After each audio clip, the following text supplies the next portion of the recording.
Greetings, St. Stephen family and guests. Welcome to another edition of Living Water for a Thirsty Thursday. Yeah, we've been talking about distractions. Last week we talked about distractions having this part of dis and traction, and how in some ways distractions kind of keep us from keeping traction on things we really want to do in our lives. Well, today we're blessed to be over at St. Stephen Academy, and you are looking at our director of our academy, and this is none other than Miss Maria Villegas. And we wanted to come by and just spend some time with Maria Villegas. How are you doing, Ms. Villegas? I'm doing great, thank you. Hello, everybody. And how long have you been with St. Stephen Academy? I believe it has been going on 10 years. Outstanding. And did your kids, grandkids, did they actually attend here? I had my granddaughter, Hayden, that attended here the first year that I started working here, so it was nice being here with her. I had to follow her. Grandma trying to be as close to those grandkids as possible. Definitely. Well, Ms. Villegas, we want to ask you a question. We know that your response will help us and shed some light on us. In your own words, and you know, there's no right answer, no wrong answer. We just want to learn from you. Have you ever been distracted in your life before? I have. I think there was a time where I was focusing on work, and it was a distraction at that time because my children were little, and I would bring work.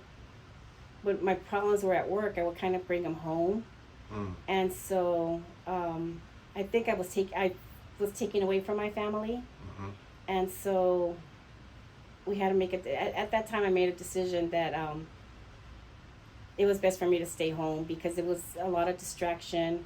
It was a lot of stress at work at that time, and my kids were little. I had 4 small kids, and so the distractions at home were taken away from what was a priority to me at that time in my life. So I left work, and I hadn't worked until I came back here to St. Stephen Academy. It had been maybe like 15 years before I came back to work. Wow. So I raised my kids. They went through grammar school, high school, and I really appreciated that time because I got to be involved in all their schooling. I got to be with them in all their sports and everything they had to do.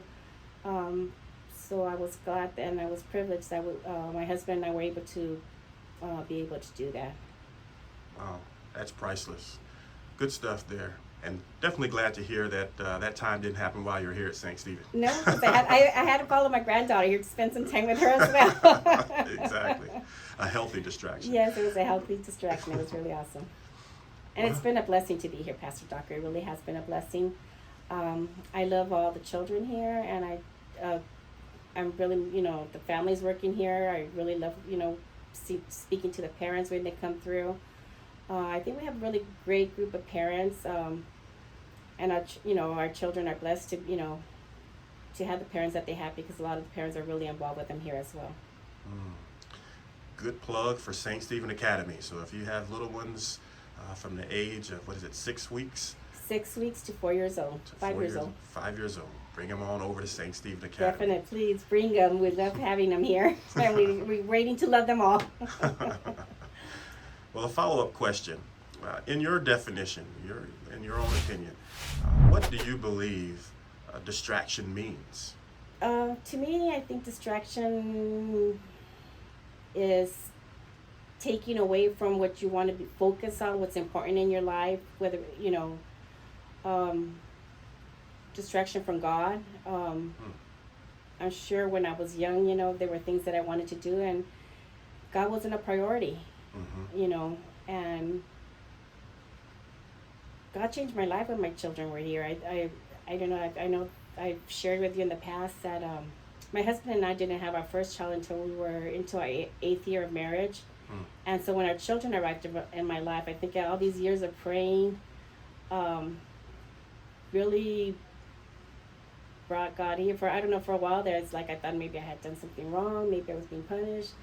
But when our children started arriving, it changed our life, and I don't, I'm so blessed to have my kids, my grandchildren, to be surrounded by children. Because I really love children. I think when my children originally went to school, I used to borrow kids from my friends because I was used to having children in my house and in my home at all time.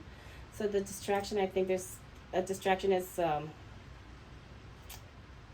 letting other things that are not a priority take over what you want to focus on, losing yourself from what's important to you, and then finding yourself your way back. Amen. Yeah, great answer. I appreciate the focus and getting away from the priorities in life. That's a really good definition.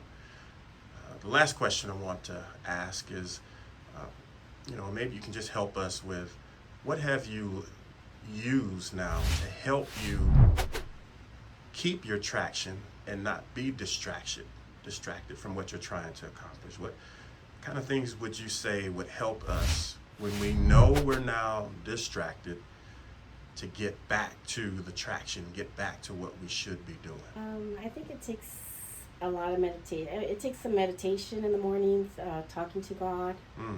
I know for me personally, it's my time on my drive. I drive in from Rancho, so it's my time for me to talk to God.